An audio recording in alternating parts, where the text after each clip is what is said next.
Selamat pagi. Ketemu lagi dengan saya Ibu Christine. Tentu saja hari ini kita akan belajar sejarah. Materi yang akan kita pelajari hari ini apa teman-teman? Jadi kita akan belajar tentang konsep keberlanjutan dalam sejarah. Yuk.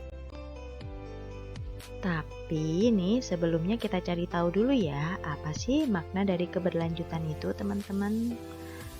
Kira-kira apa ya makna dari kata keberlanjutan? Ya, keberlanjutan itu maksudnya adalah sesuatu yang berlangsung terus-menerus atau tidak berhenti. Jadi itu terus berlangsung dari dulu sampai sekarang. Mungkin buat kedepannya juga akan terus berlangsung terus-menerus dan tidak berhenti teman-teman.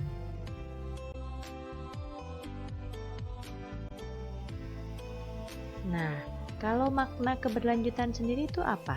Nah, kita lihat ya. Konsep keberlanjutan itu merupakan suatu keadaan yang telah berlangsung lama. Jadi keadaan tersebut itu dari zaman dulu, zaman sekarang, mungkin zaman yang akan datang akan terus ada teman-teman. Lalu keberlanjutan dalam sejarah itu merupakan rangkaian peristiwa di masa lalu, masa sekarang, dan masa yang akan datang. Jadi ketiga komponen ini tidak dapat dipisahkan satu sama lain. Masa lalu ada kaitannya dengan masa sekarang. Masa sekarang akan ada kaitannya dengan masa yang akan datang.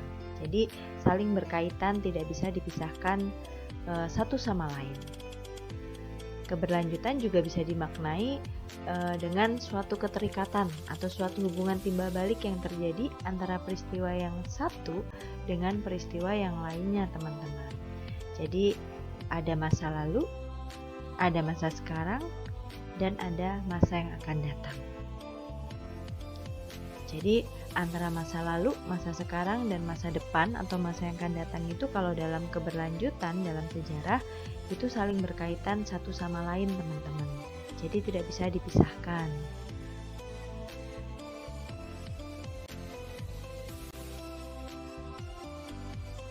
Atau kalau dijelasin nih dari konsep keberlanjutan dalam sejarah, masa lalu, masa sekarang, masa depan itu kan saling berkaitan ya satu sama lain. Nah, jadi maksudnya seperti ini teman-teman. Masa lalu maksudnya adalah yang dilakukan ataupun yang terjadi di masa lalu, di masa sekarang itu bisa dilakukan atau terjadi lagi. Atau mungkin di masa depan akan dilakukan dan terjadi lagi juga teman-teman. Itu kalau makna dari konsep keberlanjutan dalam sejarah ya teman-teman ya. Nah, sekarang kita lihat ya bentuk dari keberlanjutan itu sendiri. Yang pertama ada pola pikir ya teman-teman, pola pikir manusia tentunya. Jadi ada beberapa pola pikir manusia yang dari zaman dulu sampai zaman sekarang itu tidak terjadi perubahan teman-teman, karena memang dipercaya bahwa pola pikir itu adalah benar adanya. Lalu ada adat istiadat. Nah, ini pasti banyak ya di Indonesia, karena Indonesia kan terdiri dari berbagai macam suku bangsa, budaya. Nah, ini biasanya akan terjadi turun-temurun. Lalu ada tingkah laku. Nah, tingkah laku manusia juga belum tentu berubah teman-teman dari zaman ke zaman. Ada beberapa tingkah laku yang memang masih dilakukan oleh manusia dari zaman dulu hingga zaman sekarang. Terus ada nilai dalam masyarakat. Nah, ini nilai-nilai yang terjadi dalam kehidupan kita di sekitar kita teman-teman. Yang diyakini benar pasti akan terus dipegang oleh masyarakat. Nah, sekarang kita bahas contohnya tentang keberlanjutan berupa tingkah laku.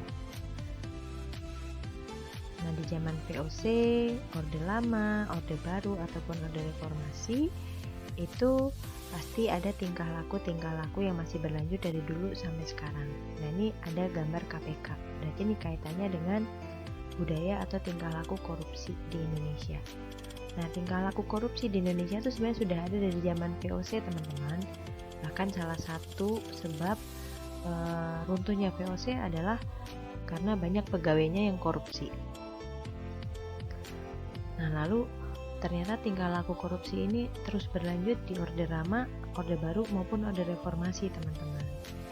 Dan kalau memang setiap individu di Indonesia masih melakukan budaya ataupun tingkah laku korupsi ini, ya maka bisa diprediksi bahwa di masa depan masih akan ada nih kasus-kasus korupsi yang terjadi di Indonesia.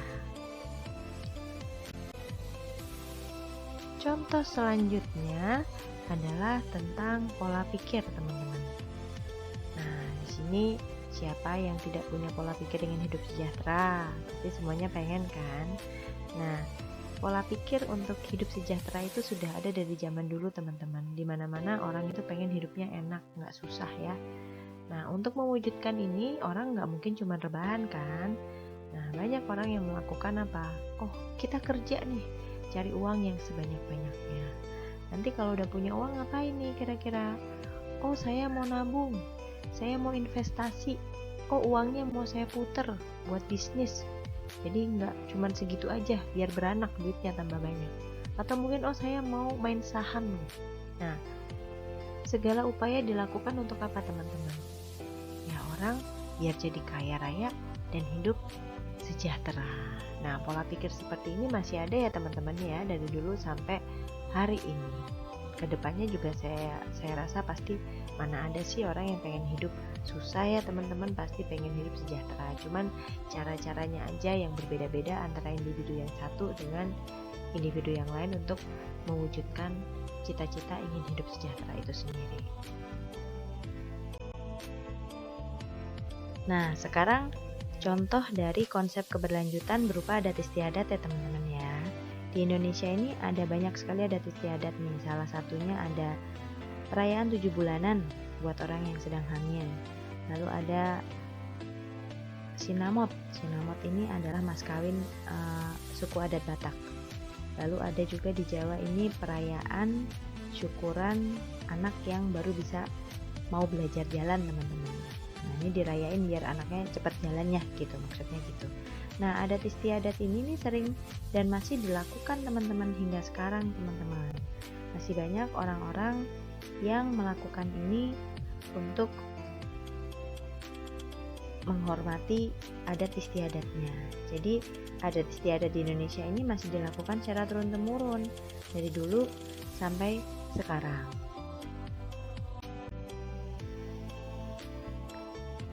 Lalu, konsep keberlanjutan berupa nilai dalam masyarakat. Pernah bertamu ya teman-teman ya ke rumah teman ataupun ke rumah saudara. Nah, ada tuh ungkapan tamu harus tahu waktu. Jadi ada jam malam teman-teman di Indonesia ini. Kalau bertamu di rumah orang ya tidak boleh lebih dari jam 10 malam misalkan. Ataupun kalau nginep harus lapor sama Pak RT ataupun Pak RW gitu, yang ada di komplek ataupun di daerah setempat gitu. Harapannya apa? Biar tidak terjadi hal-hal yang tidak diinginkan gitu, teman-teman. Lalu mungkin ada ungkapan buang sampah pada tempatnya. Jadi ini juga sudah terjadi di masa yang sebelum-sebelumnya, teman-teman. Jadi orang itu harusnya kalau buang sampah itu pada tempatnya. Makanya kalau kita lihat ya, di rumah, di jalan raya, di mall, di mana aja tuh pasti ada tempat sampah. Harapannya biar apa? Orang itu buang sampah pada tempatnya. Karena banyak manfaatnya ya teman-teman ya. Selain lingkungan jadi bersih, juga bisa mencegah banjir, mencegah penyakit, bakteri, dan lain sebagainya. Nah, nilai-nilai yang ada dalam masyarakat ini itu masih berlaku dari dulu hingga sekarang. Dan yang akan datang juga saya rasa pasti akan masih berlaku, teman-teman, kayak buang sampah, harus tahu waktu kalau bertamu. Khususnya kalau di desa-desa ini sampai sekarang masih sangat diperhatikan ya teman-teman ya. Jadi nilai-nilai dalam masyarakat itu dari dulu sampai sekarang itu masih terus berlanjut dan masih terus dilakukan oleh masyarakat. Oke deh teman-teman. Nah, sekian dulu buat pembahasan materi pada hari ini ya teman-teman ya. Semoga penjelasan hari ini kalian cepat pahamnya ya. Terima kasih buat atensinya. Tuhan Yesus berkati.